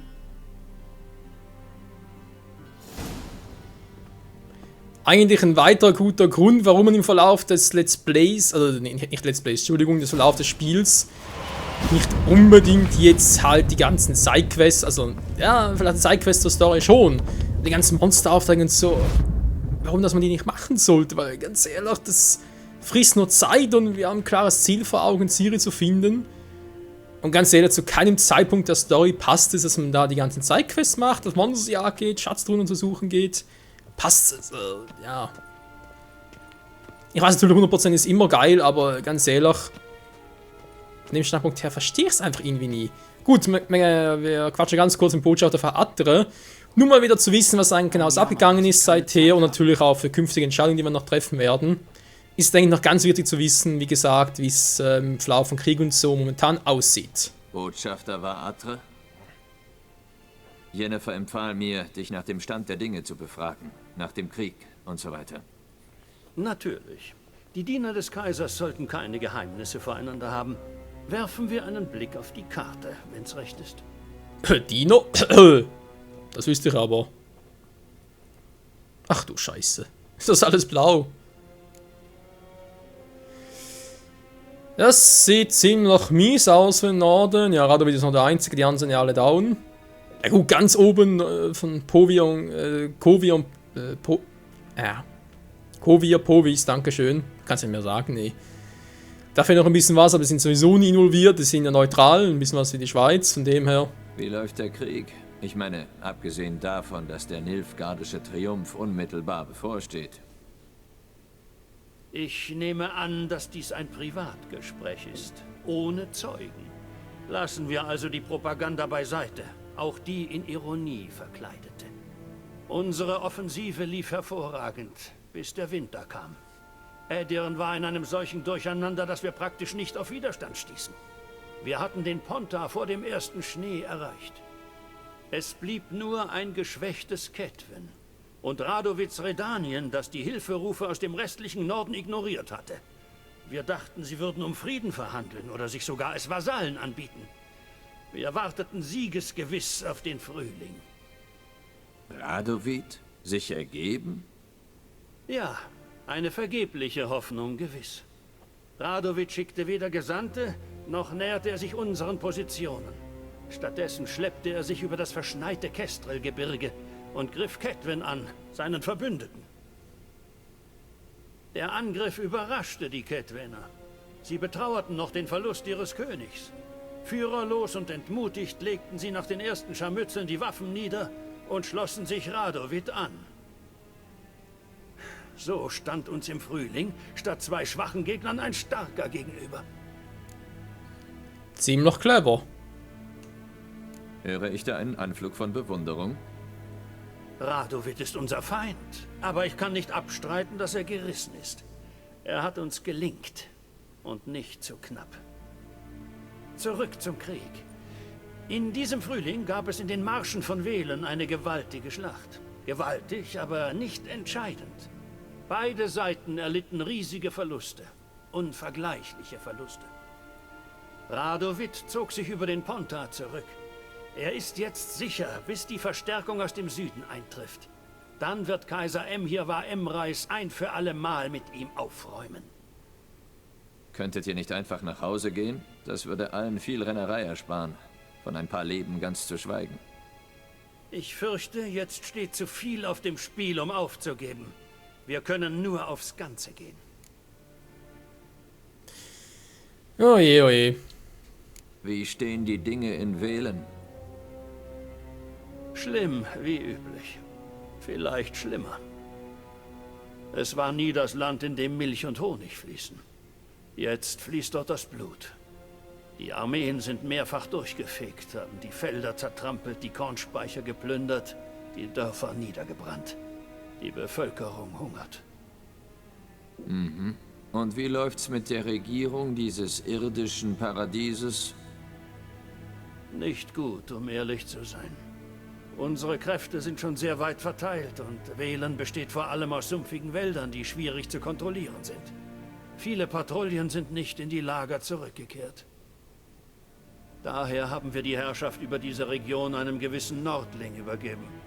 Einem ehemaligen niederen Offizier der temerischen Armee namens Philipp Stenger. Besser bekannt unter seinem Pseudonym Blutiger Baron. Ich rate dir, meide ihn. Naja, das geht leider nicht, weil mit dem aber noch vielleicht sogar 2 Parts noch vor uns, eine Frau auch, weil es sind doch noch interessante. Ist ja eine Quest, war eine interessante Quest, genau. Was gibt es Neues aus Novigrad? Ist die freie Stadt noch frei? Ja, obwohl jeder weiß, dass das nicht so bleibt. Radovid ist in Ochsenfurt und der Kaiser hier in Wyzima. Beide direkt vor den Toren Novigrads. Beide brauchen Geld und Schiffe, die Novigrad hat. Daher ist die Stimmung in der Stadt recht angespannt. Das heißt? Wie gehen die Menschen mit Angst um? Sie suchen Beruhigung und Sündenböcke. Die Kirche des ewigen Feuers weiß das genau. Daher verspricht sie ihrer Herde das Heil, indem sie auf die Schuldigen zeigt. Wer hat den Krieg begonnen? Wer profitiert davon? Nun, das ist offensichtlich. Magier, Elfen, Zwerge. In einem Wort, samt und sonders Abweichler. Ich war 13 Jahre lang in Novigrad stationiert. Zuerst als Konsul, dann als Botschafter. Ich habe einiges gesehen. Grausamkeit, Zynismus, Gier. Aber was jetzt passiert, lässt mich schaudern. Ja, Krieg, Hunger, Not, Tod sowieso. Das holt das Schlimmste aus den Menschen heraus. Was gibt es Neues auf Skellige? Nichts. Das ist doch der Stolz der Skelliger. Alles der Tradition entsprechend zu handhaben, wie ihre Vorväter.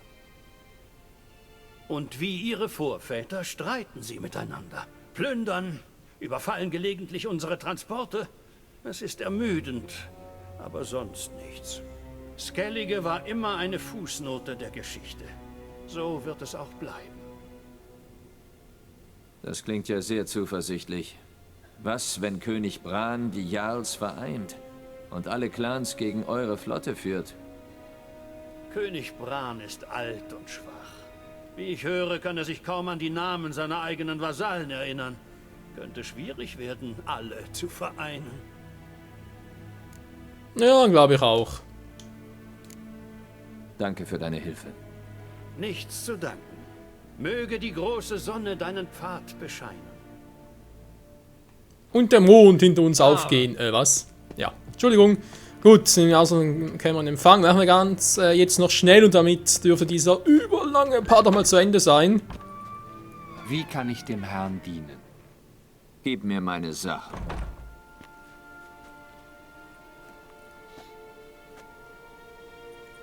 Zitrone und Nelken. Der Duft hält die Kleidung des Herrn länger frisch. Mhm. 1000 Dank. Der Kaiser ist nicht für seine Geduld bekannt. Er will seine Tochter zurück, gesund und munter, so schnell wie möglich. Ja, er hat was in dieser Richtung erwähnt. Oh Mann, oh Mann. Reise nach Velen. Die Quest ist abgeschlossen. Kannst nach Audienz. Der Galgenhügel aus einer Markierung. Was? Königliche Burg, Wüsima. Ja, mehr gibt's von Temerin gar nicht mehr. Oder irgendwie sonst jetzt zu begutachten. Echt schade, aber naja. Was willst du? Vielleicht mal Blut und Wein wieder. So, ganz kurz die Quest nochmal angucken. Hauptquest. Was? Reise nach Velen. Ah, ja, dann wird es natürlich getriggert, ja. Gut, dann will ich mal sagen, Leute, das war's hier mit der... Ja, du mich auch. Das war's jetzt mal mit dem überlangen ersten Part hier vom Let's Play, oder, ja doch, man kann sagen, Let's Play zu New Game Plus. Die Playlist, da gibt es keine neue, das ist gleiche bei Hearts of Stone und bei Blood and Wine. Ist wie gesagt alles ein bisschen, ja, The Witcher 3 Plus war Zusatz halt. Ich werde jetzt für den Rest des Let's Plays, wenn das so handhabe, bereits erwähnt, ich werde da die künftigen Parts ein bisschen zusammenschneiden, nur noch diese Highlights der Story bringen. Und dann, ja, Schluss natürlich hoffentlich den 100% haben, bevor es dann mit der Blood and Wine weitergeht. Das heißt, wie bereits erwähnt, sicher noch einen ganzen kompletten Part zu Leto von Goleta, Parts halt sonst noch, wie man halt die ganzen Kämpfe Kaer Morhen gewinnt. Ein paar mit eigentlichen Schlaf von Kaer Morhen selbst, natürlich alle Cutscenes da drin, eine Art Filmversion, wenn man so möchte. Ein paar der ganzen Romanzen von Triss, Yennefer, natürlich jeweils ein Part, der ist klar. Ja, aber ich glaube, ja doch, mach's doch so, dass halt die nächsten Parts, sprich sicher Folge 2 bis 8 von New Game Plus, werden sicher nur sich um Gwent drehen. Man muss auch mal anpacken, ist sicher besser jetzt als später. Und von dem her, ja, es bleibt spannend und hoffentlich sehen wir uns dann wieder. Und natürlich dann auch, wenn es weitergeht bei Blood and Wine, dem DLC, Add-on, wie auch immer. Und natürlich irgendwann auch mal bei Witcher 1 und Witcher 2. In diesem Sinne, das Abenteuer geht aufs Neue los, diesmal hoffentlich 100%. Geralt, naja, ein bisschen gelangweilt, aber der wird sicher noch munter werden. Und bevor wir zu den Kosten kommen, wenn es darum geht, seine geliebte Ziehtochter Ciri zu finden. In diesem Sinne, danke fürs Zusehen und bis zum nächsten Mal. Ciao zusammen.